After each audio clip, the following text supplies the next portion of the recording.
Hello, everyone.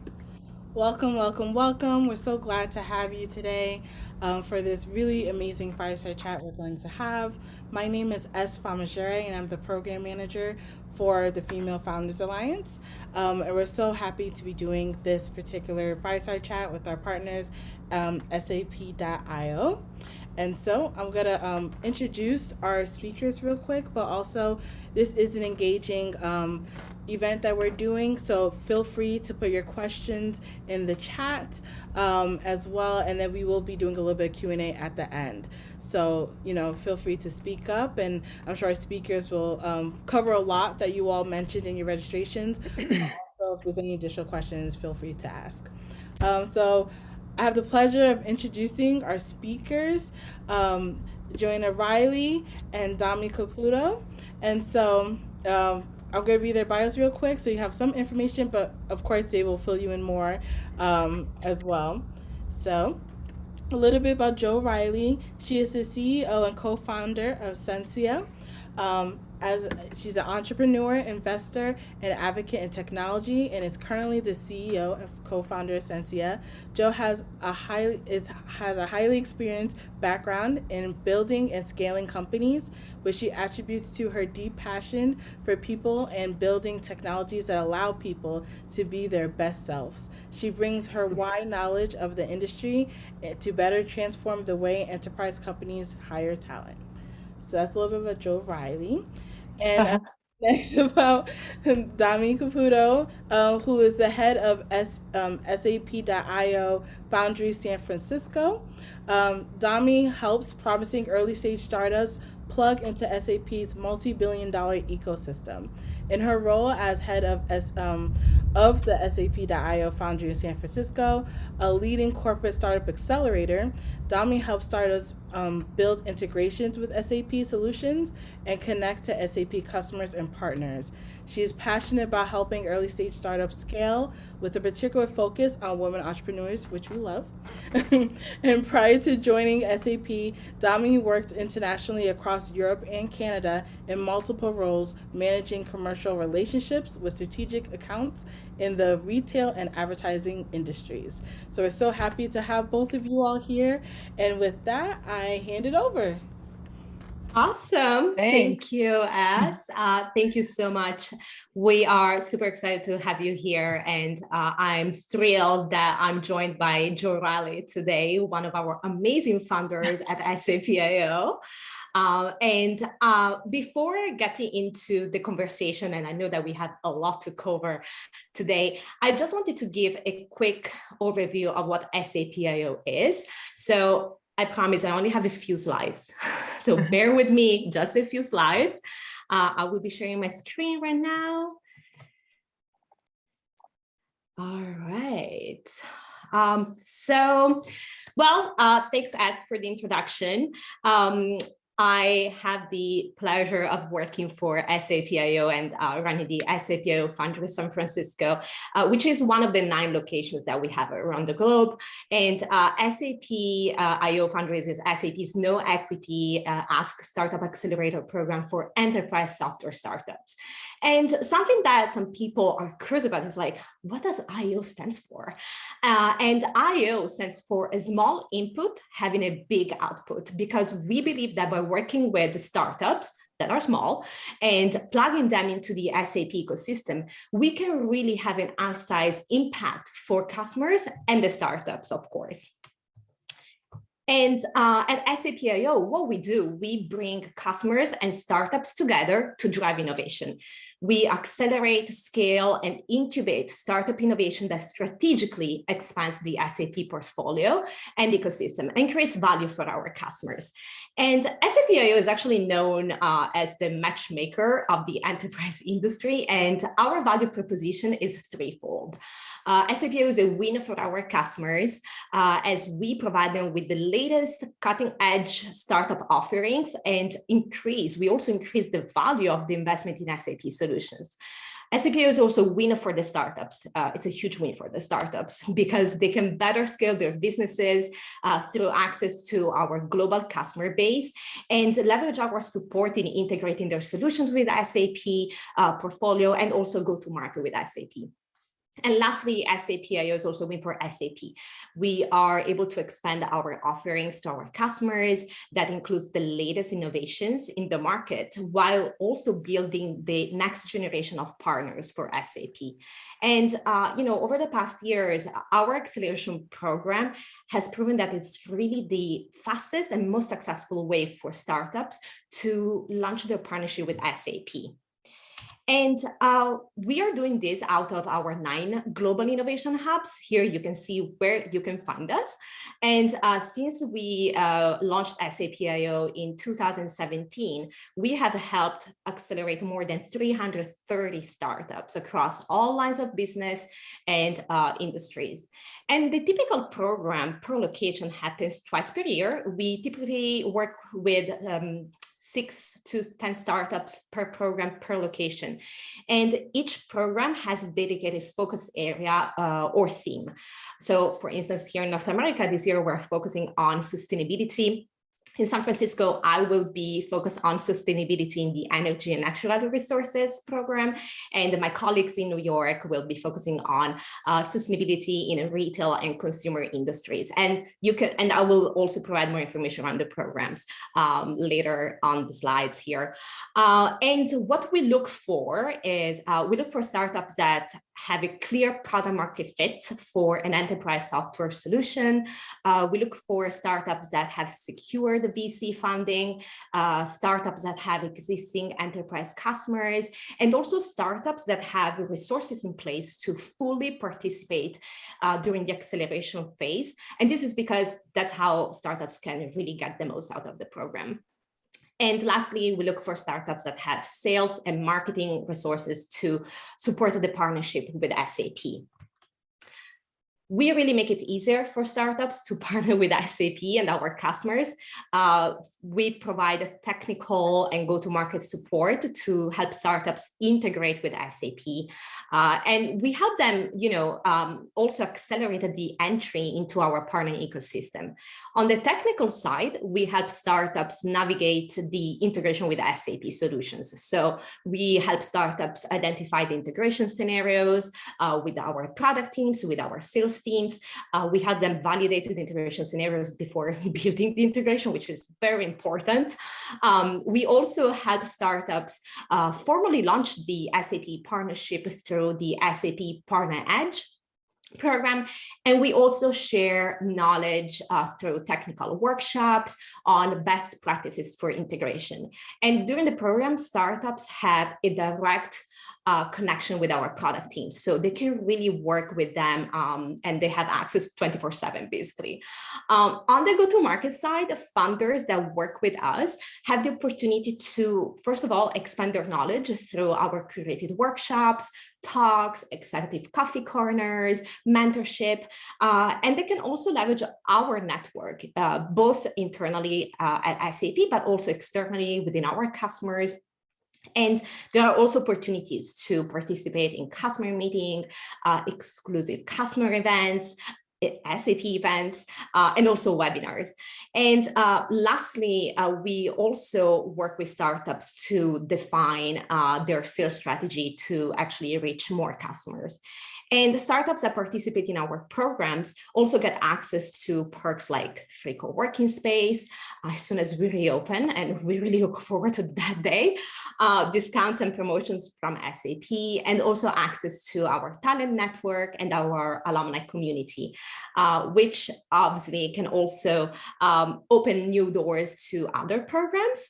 And these are dedicated programs for SAPIO alumni. And since 2017, we have worked with over 330 startups. And we're really proud to be recognized as an industry leader in open innovation by organizations like Mind the Bridge, the International Chamber of Commerce, Inc. magazine. And the number on this slide that I'm really proud of is this 45%, because over 45% of our portfolio companies are funded or led by an underrepresented entrepreneur.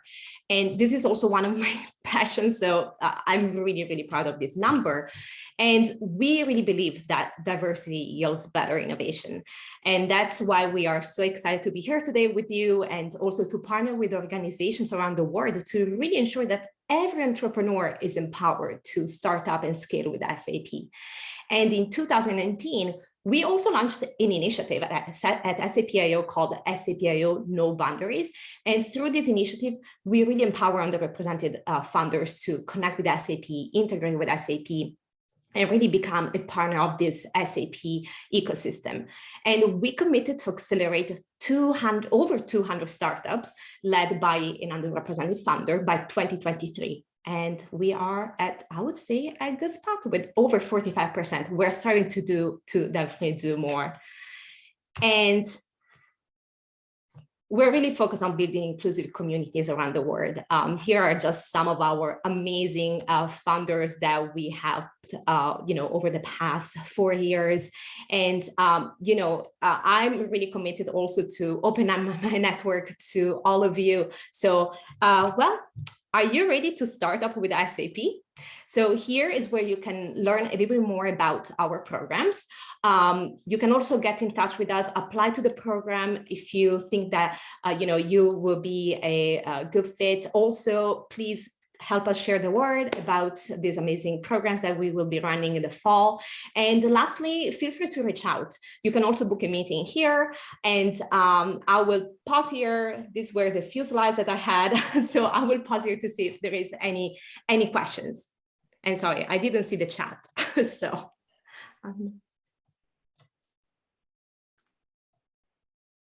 Okay, is there a few?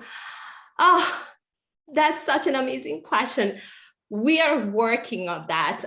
Yes, so in terms of programs in San Francisco, we actually worked on we ran a few future work programs, and we will definitely plan on doing something next year, but we're still finalizing the focus for next year. But thanks, Lily, and please feel free to connect with me as well.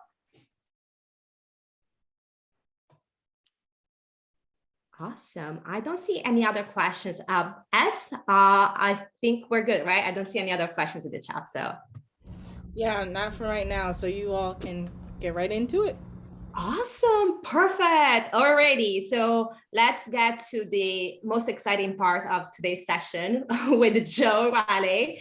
Thanks, Joe, for being here. And let's kick it off. Can you quickly tell us more about your amazing company, Censia, and also about your experience as a founder? Sure. Thank you so much for having me. This is really exciting. I love SAP. I love SAPIO. It's been a huge part of our journey. And so just always excited to share that knowledge. So I am the CEO and co-founder of Censia. Censia is a talent intelligence platform. So we really do focus on the future of work. And we're on a mission to eliminate a lot of the human bias and subjectivity that goes into hiring decisions, promotion decisions, workforce planning, and really the entire talent life cycle. And how we do that is really focused around data. Censia is a very large data platform. And one of, I think, our core differentiators that we exist to enhance and extend other systems. So SuccessFactors is an amazing system. They've invested quite heavily in building an unbelievable workflow, really unbelievable applications. And what Censia looks at is how can we take our data, our intelligence, our insights, and really make that experience even better for customers by adding them new functionality that really automates some of the human time, but also really helps them have a much better output and much better fit of talent by looking at people in a much more holistic way than I would say than they're typically looked at today. So it has been, my journey as an entrepreneur. To give you guys a little understanding, I have kind of a unique. I'm dialing in from San Francisco. I'm actually dialing in from the East Bay, which is where I'm recently moved to about 2 days ago. I was born and raised in San Francisco. I never thought I'd leave San Francisco, but I guess now I have, though I can still see it. So I feel like close enough that it's okay. I went to University of Virginia for college. I was an athlete. I had really, I think that was a big part of my journey as an entrepreneur. I was a rower and I rowed in eights. And I never won or lost a race without 7 other girls in a coxswain. And it taught me a lot about alignment and a lot about trust and a lot about how each of us have our own responsibilities, but we also work as a unit. And if you've ever seen rowers, we're all completely in sync. And if you ever took a snapshot of them, you would see that all of their legs are in the exact same position. All of their oars are about to drop in at the exact same moment. And yet not one person's looking outside of the boat and not one person is sitting there, despite what people think. Coxswains don't sit there and say, row, row, row. That's not what they do. They motivate us and they steer and they do all sorts of really technical things. And so what is, I think it's such a great analogy for building a company, because as a CEO, one of your biggest jobs is alignment and giving the direction to the organization and putting people in the right seats to be able to really execute that. And so really, as I was recruited right out of University of Virginia to join the FBI. I worked for the FBI, which is kind of a really funny thing. You will be on this call for the next hour, and that will be the thing you remember. People are like, the blonde chick that worked for the FBI, and they can't remember anything else. They're like, rowing, maybe she was a rower. I don't know. Did she say that? But yes, I did. I worked for the Bureau. I was in the international training unit. I loved it. But I hated the bureaucratic structure. That same ambitious, merit-driven athlete was really not in the right place in the structure that I was in. And so I left and I became an entrepreneur, and I've had really an incredible journey as an entrepreneur. I've had 3 companies prior to Censia, 2 I sold privately, 1 that I took all the way through IPO, and Censia is my 4th company. I always like to use the analogy of it's kind of like a 4th child. I don't have children myself. I have a stepson, but I think that if you have 4 children, your first one, you're like blending up, you're like growing your own vegetables, you're blending them up and feeding them to your baby as the baby food. Like your 4th kid, you're like, where the fridge is, like, you're just kind of way more chill. I understand now some of the really core fundamental things that I have to have in place to be successful. And I will say that I cannot stress enough that it all comes down to team and it all comes down to alignment. And so I was really lucky with Censia because we looked at it and said, and had kind of the right direction, but meeting SAPIO really changed a lot for us and was really fundamental for us in the way that we went into enterprise and the success that we had set up to go into enterprise and be successful. These are huge corporations and they have a lot of nuances about them. And they have a lot of needs and wants and different ways of how they evaluate things. And without that kind of inside knowledge that SAP brought, there's no way we would be as far along as we are. So yeah, that's a little bit about me, just to give you guys a little understanding of what the company, we've raised about $30 million. We just did our Series A. So we'll most likely do our Series B coming up. We're roughly about 100 people. So every day I'm kind of like, we're growing at the pace where you can't keep up with everyone. Everyone's like, I'd like a one-on-one. And like, I would have no other job than just having one-on-ones with my employees, but that's okay. Cause that would be a really fun part of my job. But it is it's kind of one of those very critical moments in our journey. And I think that the escape velocity of organizations is a really interesting time where things start to shift again. And so it's been great to really early days have the partnership that we had with SAPIO and continue to have that even as we've become alumni, because it's a very different type of experience. It's still so incredibly valuable.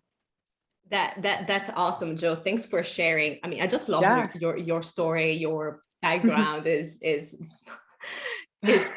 insane, right? So speaking of, SAPIO and the experience, well, first of all, congrats on the Series A. We saw that, we celebrated, and we look forward to celebrate more together. And I mean, 100 people in your team, that's crazy. I remember when we were in San Francisco 2 years ago, I think that maybe there were like 20, 30 people in the team. I know. That's incredible growth. So speaking of SAPIO and, the experience in the program, you said that it's a different type of accelerator, a different type of experience. And can you maybe share a little bit more about the experience with the program, but also something else that I think it's very unique to SAPIO is the community. and the community of founders, the community of mentors. There was an amazing story that you shared with me, and I would love for you to share the story today with our community here. And yeah, let's dive into that. Absolutely. Yeah. So, I think that really starting out, one of the most important things to understand about SAP and SAPIO is SAP is an enormous software company. It's one of the large software companies in the world. And so to understand how hard we've all navigated things where you're dealing with a multi-billion-dollar business that's headquartered somewhere else, but has world domination in almost every way. And then the idea that you would get an opportunity to meet with the executives of that company is just kind of like, I hope one day I can meet an executive at SAP, right? It's kind of a hope and pray. What is crazy and interesting is that SAPIO, for this very intense time period, really exposes you to the executives of SAP. I think one of the most impressive things for me with SAP is that they take it SAPIO is incredibly serious to them. They really, really care. They understand that SAPIO acts as an extension of their customers and their customers' wants. And so SAPIO, if you think about it, are the front linemen finding the great technologies that really can offer solutions to give the customers what they're asking for, so that SAP doesn't have to build every single thing. Now, I was in my really first partner, our integration was in SuccessFactors in the beginning. We've now expanded that because of the SAPIO has really helped us expand that, where we're now integrated into other business units as well, like Fieldglass, we're expanding into Concur.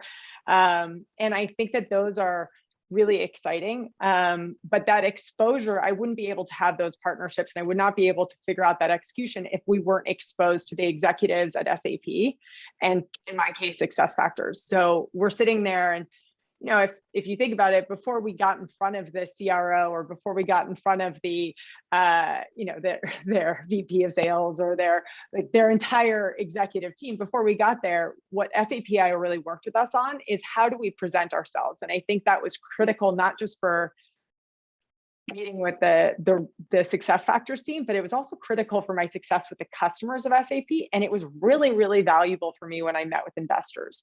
And so I think for those reasons, that's something really important. They're like, these are the critical things that you need. And this is how you should be thinking about this differently. In addition to that, where not only are you meeting the executives and the decision makers of SAP and SuccessFactors, as well as their customers, but we also do have quite a community. We're surrounded by other entrepreneurs that are very curated, and I would say incredibly well picked as the next generation of leaders. And every one of them has an edge. And what's really nice, I appreciate so much that SAPIO is really smart about this. They're not pulling in a bunch of competitive technologies and going, I hope you guys all survive in this, dogfight. No, they're like, we're going to carefully pick these. And if we like one over the other, we're going to pick that one, right? And I think that is something that was really impactful, because each of us had something that we added value to, SuccessFactors for, but each of us were slightly different. And so I've stayed in touch with a lot of those companies. I actually got back channels called about one of the companies that just did a huge round of funding. And they called me asking me about the company and about the CEO. I actually have never even told the CEO that, but it's really cool because we have that community, and SAPIO is looked at as that community. In addition to that, after I left, SAPIO invites us to come back and share our knowledge with the SAPIO cohort, the new cohort. And really quickly, I'm an investor, as you guys might have heard in my introduction, and I'm an angel investor. I'm not, there's no charts. I typically am 100% investing in the people. I know that everything's going to change as companies grow and scale. And so really early on, one of the first times, I think it was the second time I ever mentored. Is that right? Yes. Yeah. Yes. I met one of the SAPIO. There's actually numerous ones that I've wanted to figure out how to invest in, but one of them I met and I was like, I have to invest in this company. And she was so energetic, such an incredible company, such an amazing entrepreneur, and honestly needed a wing. I don't know if anyone knows what that means, but she needed someone to put her arm around her and be like, I'm going to make some introductions. I got your back. And I was like, I'm going to give you money and I'm going to introduce you to everybody. and then I'm going to continue to push you into other things. And she has just completely taken that and run with it. I introduced her to my lead investor for my seed round. He immediately was like, I want to invest. And at the same moment, I had to introduce her to another one of our investors who also wanted to invest. And it was like a battle of the two. That they both ended up investing, and which was great. I actually we just invited Diane to join an organization that I'm a big part of called YPO. She is just amazing. The company's called Brainify, and she's just killing it. And it is very much, Diane calls me a lot, and she'll go over things with me to ask me questions. Hey, what did you do ahead of time on the contracts for SAP? How did you think about having your sales team align with their sales team? How much time did you spend with the CEs versus the AEs? All these nuanced questions that I love sharing that knowledge, because we all learn it, and there's really the incredible value of that community is not just that we can all help each other, but also that we are that we're also able to bounce ideas and learn and just really advance much faster. Yeah, wow. Thank you, Joe, for sharing. Yeah, and actually, Joe is a regular speaker for our cohort. So, Joe, you went through the program in early 2019, and I mean, I'm just so grateful for your time, because I still invite you to our, launch events with our new cohorts, because it's so important to also for the founders to be part of the community, to share the knowledge. And I'm just so grateful for you, for Diane, for so many other founders, from our Sapio programs who are actually, nurturing the community. And speaking of founders and the questions that you also mentioned about, that you got from Diane, some founders might have some, questions or doubts before committing to an accelerator program. And especially when it comes to SAP being like such a large organization, I was wondering if you could maybe share some, key learnings, or maybe things that you wish you would have known even before committing to the program. That's a great question. I think that one of the things is that you rarely get these. I've been part of accelerators before in previous companies, and they're helpful, but they're kind of helpful. Whereas SAP is incredibly helpful. To give you guys an understanding, as Domi said, we joined SAP.io. We went through the SAP.io program. We went live with our integration during demo day. I think that was our huge goal, and we were super excited that we had our integration complete and live in SAP in SuccessFactors. And we were a partner edge. At that point, we were a partner edge, which is kind of their first partner level. And one of the great things that Domi told me, which I'll share with you guys, I was like, okay, cool. I want to be at this level of partnership. Everyone's been talking about this level, which is like the highest level of partnership. Other companies you may have heard of, like DocuSign, are part of that partnership. And I'm like, we should be part of that partnership. Domi's like, great. One of the things about the SAP partners is you can't skip steps. You have to go to each one. And I think that was super important, because we're all CEOs and we all are ambitious, and we're like, how do I get to the top, right? Like, how do I get there? And you can waste a lot of time not kind of going through the process. And I think that's really important. And it was really important advice. I think that the other piece that for me, as we went through that, we became partner edge. Then we went to a next partnership level, and actually we became what's called an endorsed app, which is a really, really cool partnership. It's basically a co-selling partnership, and it's right before the final stage, which is a solution extension. And even for some of the solution extensions, they like the endorsed app partnership, because we get an opportunity to actually still control the customer. And so I think that one of the, to Domi's point, I think it was, we did demo day in April, and I want to say by September, which is SuccessFactors annual conference, they had 7,000 customers there. It was amazing. And we were invited to keynote speak with the CEO or the president of SuccessFactors at the time. And so really an amazing journey. And I think that part of that was really the advice around making sure that were set up correctly for each of these stages. I think if I had the advice I would give myself is make sure you go to absolutely everything. Sometimes I had to delegate and have my team attend things, and I totally missed out on those.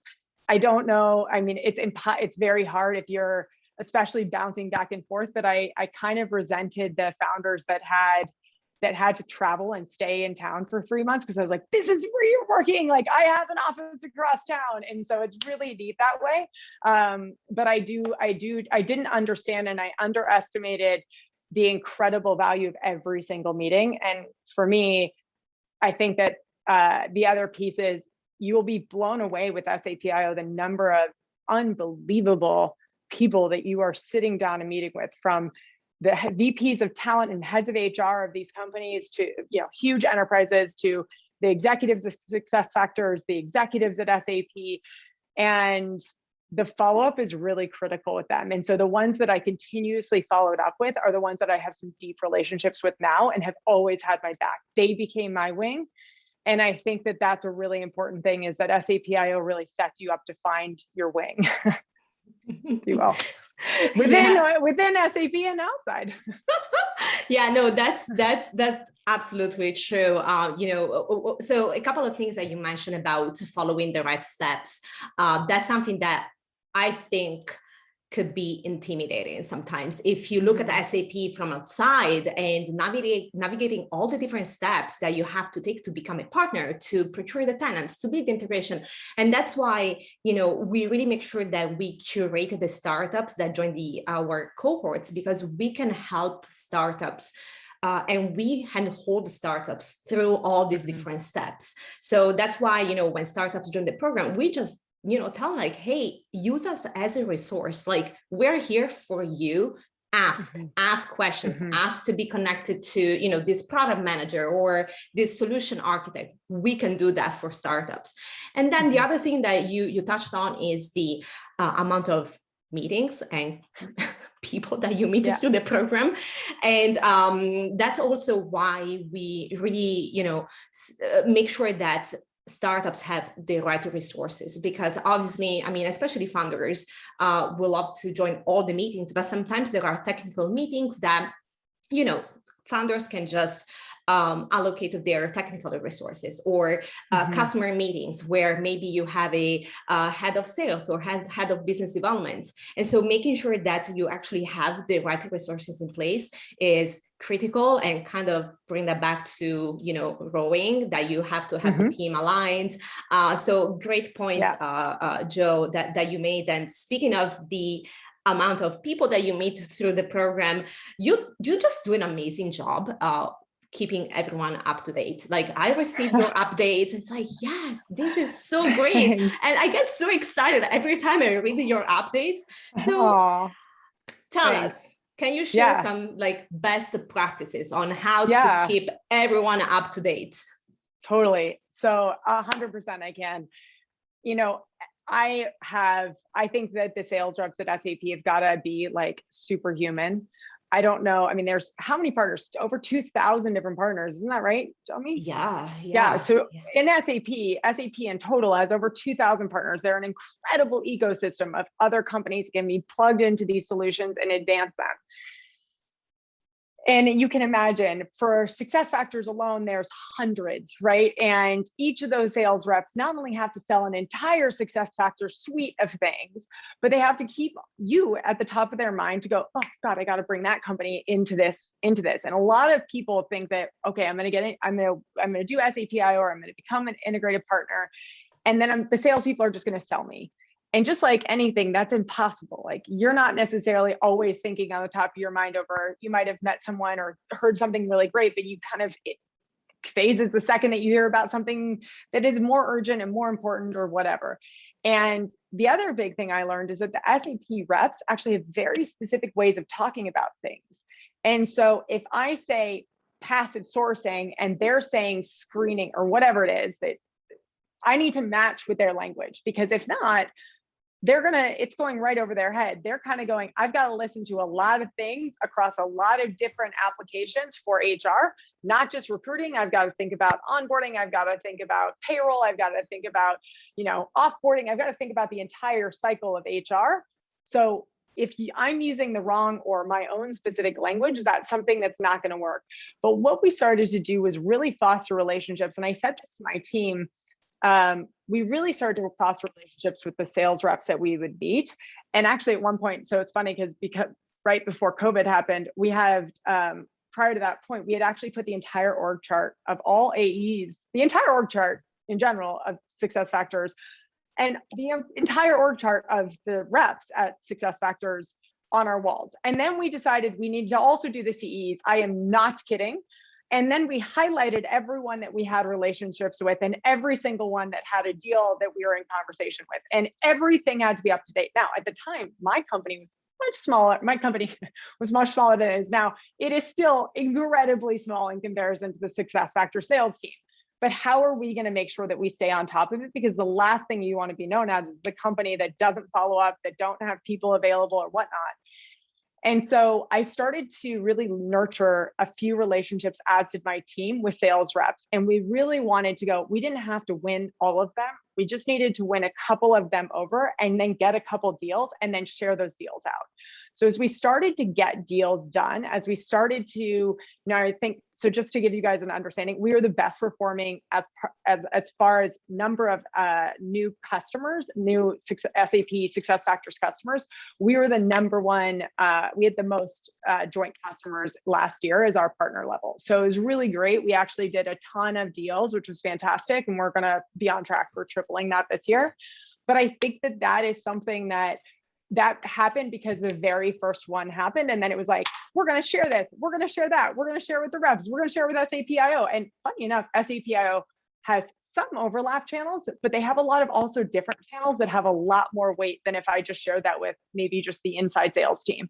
And so I think that's another big piece is how do you make sure to keep yourself at the top of the mind of SAP and SuccessFactors, in my case, SuccessFactors and their sales reps.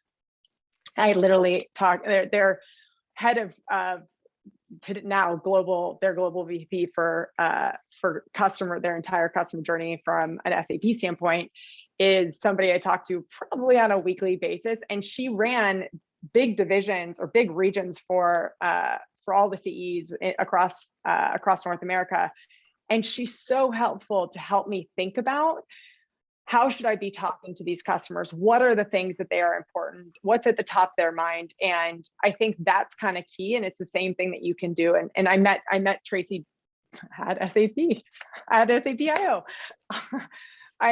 It was just crazy because Tracy's she's just helped me so much and she's extraordinary. But it's little things like that. I mean, I met almost everyone at SAPIO, so my whole journey. Yeah. I mean, Tracy is amazing. Everyone at SAP, not because I work at SAP, but everyone is really willing to help.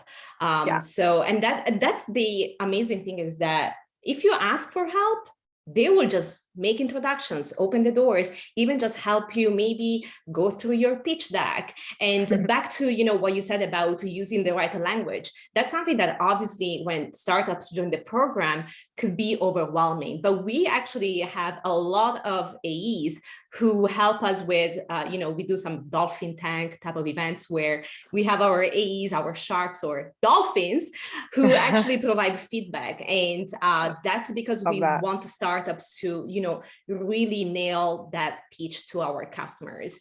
And so definitely, make sure that you ask for help, you ask for introductions. And I think that now, Joe, we have about 7 minutes left before the Q&A session. So yeah, I actually wanted to add one point on that was, I think that is your point around how you present, because you are in front of really important people. And I cannot tell you how many times, even, whether it's the new cohort or watching pitches in other situations, we are, especially if you're a technology company, which we all are, the thing that happens is you can get really in the weeds of technology. And these are people that are sometimes flying across the world. They've just landed, they're arriving in a whole group of people because it's the largest, steel manufacturer from Latin America, and they don't really speak English well.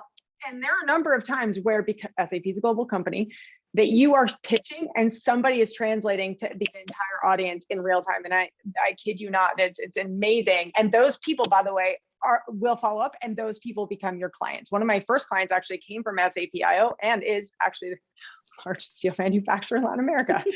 And so it is, when that happens, you've got to be super clear about the value prop for them. What's in it for them? Why do they need to listen?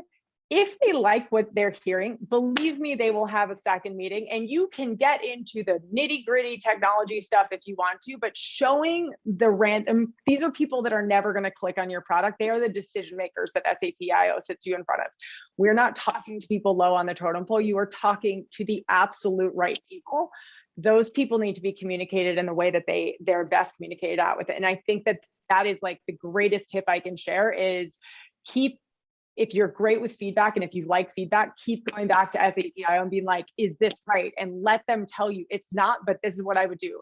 Do this, do that. And I remember during demo day, I had done a different deck than normal. And I got great advice from the SAPIO team, and standing in the audience, Anka's standing in the audience, and she's like, no, none of it. Like, no, I don't like any of it. Like, Joe, get rid of all of the slides. Like you are the message. Like, you don't need words up here on the slide. You have like a very short period of time. You know how to do this. What happened? Did you break? Like, it was like such a great moment. And it was so, I will never forget that. And I think about that every single time I create a deck now, is like, don't over text it, don't overcomplicate it. And it's just, I think that's something that's been really important. But yeah, that's my 2 cents. I love it. Yeah, I still remember that prep sessions that we had for demo day. Like, what happened to the slides? Yeah. Too much text. I know. Oh. Yeah, it was great. And then I'm like, we went next door. I'm like, I got this. I like went next door and like went coffee shopped it up and figured it out. But no, I mean, I think that there is a lot of times, and you just, after you get an opportunity to meet your cohort, you realize these companies are amazing and they can totally change these organizations. And if someone gets in front of this perfect customer for them, and they just are like, and then you click here and you do this, and then that happens, and then this, and it's getting translated to Japanese, like, they're lost. You're going to completely miss the opportunity. And so that's key. And I think one other piece and point that, SAPIO really helped me figure out was, we started to get traction really quickly, which is great. And we were small. As Domi said, we had like 25 people, I think, when we went through SAPIO. We couldn't have operations all over the place, especially because we're in the data business. We had to invest very heavily in data privacy and in everything, getting it ready for the enterprise. And we understood that. We put a pretty good, decent chunk of money aside for specifically getting our solution ready to be in the enterprises. And that was really helpful, trying to navigate that and figure that out. SAPIO really helped us with it. But I think that there's something where you can't be everywhere. We were like, we're not going into the APJ right now. We're not going to go into these areas. Like, we're going to win in North America. And that was our mandate last year. And actually, people thought we couldn't be in other languages because we were like, no, you only can sell us to North America. And you were like, so you guys have other languages? I'm like, yeah. I like remember showing the slides. You're like, oh, we thought that you didn't have any other languages. I'm like, no, we can do it in other languages. We just didn't want to for a year. And that really helped us execute really well. So that's one of my big advice, like, be great in one place. Yeah, and actually, Joe, so this is one of the topics that maybe is really important to cover. So, like, how do you say no? Like, especially when you have customers or AEs asking, hey, how do you say no? Yeah, it's really tough. I think that it's also one of the greatest skills of any entrepreneur is the ability to say no. And I think one of the things that really helps me understand how to say no was, you start hiring A players, and A players don't like getting scattered, not having clear execution goals. A players don't like being around B players or C players. They absolutely are going to execute as like a force, right? And if a CEO is sitting there going, yeah, we can do that. Yeah, we can do that. Yeah, we can do that. It's like, okay, clearly they don't understand it fully, that this isn't something you can be everywhere. And I think that was one of the key things that I learned through my entire entrepreneurship journey, is just saying no actually gives you quite a lot of power, and that not only do the customers really appreciate it, because they're like, okay, awesome, you know what you're good at, but also your employees are going to completely continue to follow that lead, because they're gonna be like, she knows exactly what she's doing, I'm going to keep going after it. And so I think that that's one of the big things. I think it is really difficult to say no, because a lot of the time you're going to be presenting and someone in the room that you don't know is there is going to be listening there and go, I love this and I need it and I want it. We had a big SuccessFactors customer who heard about us. And if you look at our order of like deployment areas, it's like, okay, North America, like we have this like ordered, where do we want to expand and how do we want to expand to? And Russia is like pretty far down there, only because it's in Cyrillic, it's a character-based language. There's all sorts of nuances. There's all sorts of, you can't have it. We have to move our entire data center. We have to add another data center specifically in Russia. There are all these things. And, but they heard about us and they were like, we want to do this. And I remember I was like, no. And the chairman of this company, it's the largest bank in Russia, the chairman of the company flies to America. He's like, why does she keep saying no to me? Like, who is this girl? Like, I need to meet her. She keeps saying no. This is where I think no is very, very powerful. And he's like, what do you need to do this? And I put this enormous number in front of him and he's like, done. And it was an enormous enough number that I was like, this is like 2x my ARR goal. So that's what I would like you to give me. And he was like, we will do it and we'll pay for the whole thing and we'll make sure it's all done. And I think that that's one of the things that, I just had a meeting with one of the top executive recruiting firms in the world, and their head of corporate development is saying to their CFO, they also flew to San Francisco last week and they're meeting with us and they're like, this girl, the CFO goes, you would think that our head of corporate development was in a relationship with you and I was his relationship coach. Like every day, I got texts all the time. Like, this girl's not responding to me. Like, she said no. Like, what is going on? What are we going to do? And how are we going to give it to them? Like, how are we going to get this deal done? And I think that that's something, being able to know exactly what you do really well gains trust with people so much. And it's going to gain trust with the rest of SAP. It's going to help be very clear for the AEs. It's going to be very clear for the CEs what you do. And also remember that your message has to evolve with the times. We went through SAPIO at a really interesting time because it was right before COVID. And so everything that we worked on a messaging standpoint, not relevant when the world is firing everyone, right? Like, they're like, we don't want hiring technology, get out of here. And what we learned actually was really interesting. I actually met a CEE through SAPIO that I was following up with.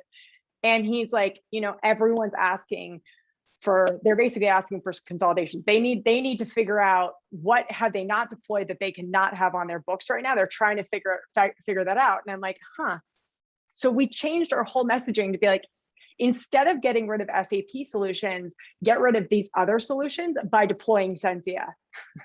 You deploy Censia, you're going to save yourself $10 million with those other solutions, and you get to keep everything running continuously with SAP.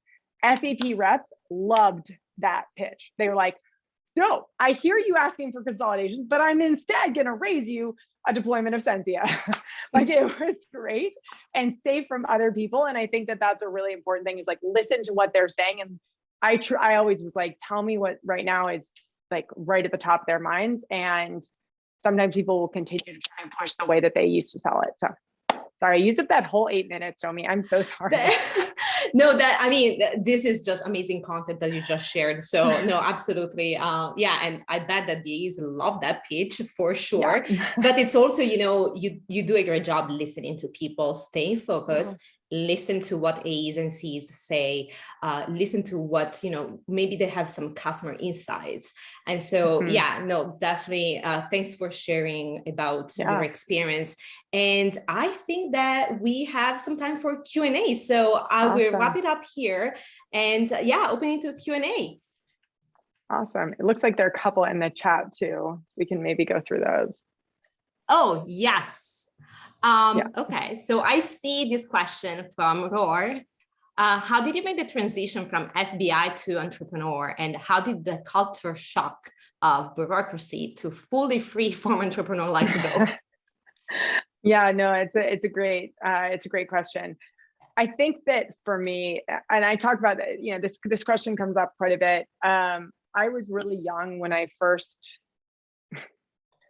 this is kind of not a joke. I was 6 when I told my parents I wanted to be an assassin, which they were like, we really want you to be a ballerina. Like, could you just be normal? Like, what's wrong with you? But I had really, really cool, badass parents. And they're like, all right, we're going to have to teach you how to shoot a gun. And so I very much was very focused in how am I going to get an intelligence? How am I going to focus on that area? Which I think is one of the big reasons I was recruited, was just kind of, it had been happening. And I was a good athlete and I was a good student.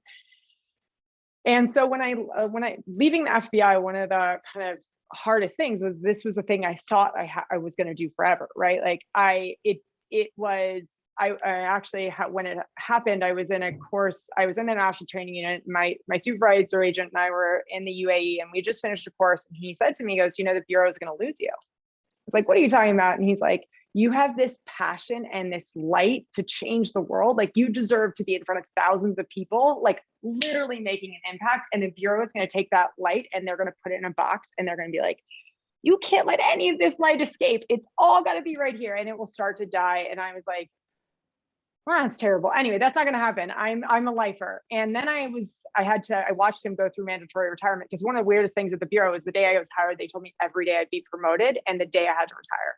So down to the day of the week and the day of, like, I could mark my calendar, and there's no way to speed that up. And if you could imagine, and we're all entrepreneurs, like, could you imagine if you knew exactly the days you were going to raise capital? Like, would you try? Or would you just like, well, that day someone's going to hand me a check? Like, you wouldn't go out and try and do it. And so unfortunately, that's one of the biggest challenges I think that I started to experience, was I started to see this lack of merit, this lack of momentum and passion and drive to change. And then I watched him go through retirement. He was he was so important for the FBI. He actually started the international training unit, and it was the day after he retired, it was like he didn't exist. And I think that was one of the greatest kind of eye-opening moments for me. And it was shortly after that I actually kind of randomly fell into sales. And I didn't actually think that I was going to I didn't think I was going to leave the FBI fully. And I had this kind of in the back of my mind of, doesn't work out, I could always go back. It's not like the FBI leaves you alone. And at first I was kind of like, I'm going to do this on the side, because I was transferring from international training to undercover ops. And I was like, I'm going to do this on the side while they update my background, because you have to do an update in background when you transfer units. This is the FBI. Like they wouldn't know I have taken a side hustle job. Like, of course they're going to know. They were living in my backyard at that moment. Like, this is like ridiculous. I'm like, I just won't tell anyone. Like, these guys knew everything. And so I ended up falling in love with it. And I think that was really what led me, that whole experience is what really led me into being an entrepreneur and starting my first company. And I was told to watch Boiler Room and Glenn Ross, and I did that. And I was like, okay, I was 22 years old. I was like, I'll be an entrepreneur. I'll do that. And I'll hire people. And I kid you not, I did kind of the Ben Affleck big group interview a couple times. And I was like, I don't think this is how it's supposed to go. And then I started to ask questions about how do I actually build a business and hire people and whatnot. And that company grew really well. And it was a really important time and journey. But I think that I think I've been an entrepreneur my whole life, and I just didn't quite understand that. When I look back, my first business, I was 4 years old, and my best friend and I in San Francisco, we went door to door selling, we're the snail annihilators. So for a quarter a snail, you could kill snails. We'd kill your snails. I don't know. We had a bag of salt. It was kind of gross.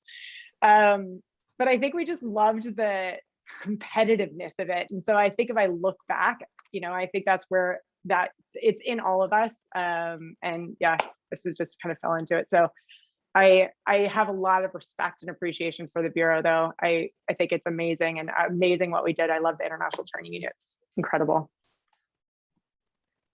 Thank you, Joe. I see another question here in the chat, and I know that we are almost at the top of the hour, but okay. Oh my God, 2 questions. Okay, so first one, has your non-technical background ever been a hindrance as a leader in your field? Well, this will get real. I think it did in my head. I think that that's one of the interesting things, is that we are always held back to the stories that we tell ourselves. And it does to some extent, and it also doesn't. I think one of the great things is that I'm able to step back and look at how all these pieces to go together. And so if I was a super technical and engineer, I probably would have missed a lot of the opportunities that I had, that I just grabbed onto and was like, all right. And then I also knew that I wasn't strong there. So I was like, I'm going to hire the best people possible. And they're going to tell me things that I might not like to hear. And I'm going to have to learn things that I really am not that interested in learning. But as I started to go through that journey, I started to really have that respect. And we kind of, now it's really interesting. If you watch my team, especially my core four, which the executive team, my chief engineering officer, my CTO, and my COO, and the four of us, it's almost like a song. Like, we have each of our parts, and we know exactly when we're going to chime in and how we're going to answer questions and how we're going to do it. And I think that's a really important piece, because someone told me that the stone in a pond, when I throw a stone into a pond, it will splash and it will ripple much bigger than anyone else in my team. So if I speak out of turn sometimes, or if I'm like, yeah, we could do that, my stone ripple on that is so big. And now all of a sudden sales reps that might be on the phone are going to hear that and go, wait, we do that? Or are we able to really do that? I have a lot more information than they do. And so what's really important is that making sure also that any of those things around the technical side are communicated clearly with my own technical team, or from my technical team over to the team across the board. I think that's a really big thing. But overall, I don't know if that's it. As you can see, I don't look like the normal venture-backed startup. I didn't work at Google either, or go to Stanford. So there you go. It's just part of I guess I don't fit in any of them, but I think that makes it stand out, right?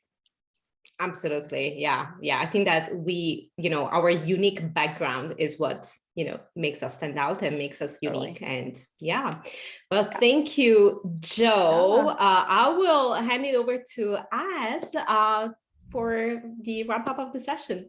Awesome. Yes, this was such a great conversation. Thank you so much, Joe and Domi. And I hope everyone in attendance got such a wealth of knowledge and great stories and lessons learned. And so, this is awesome. And I just encourage everyone to if you like this programming and want to see more, to check out femalefounders.org/events. And we have some great roundtables coming up too, especially September. We also have our summit in October. So there's more information on that page. But yes, thank you so much again to Joe, to Domi, and the whole SAPIO team. This has been great and amazing. And with that, I wish everyone a productive rest of the week, and have a good day. Thank you all.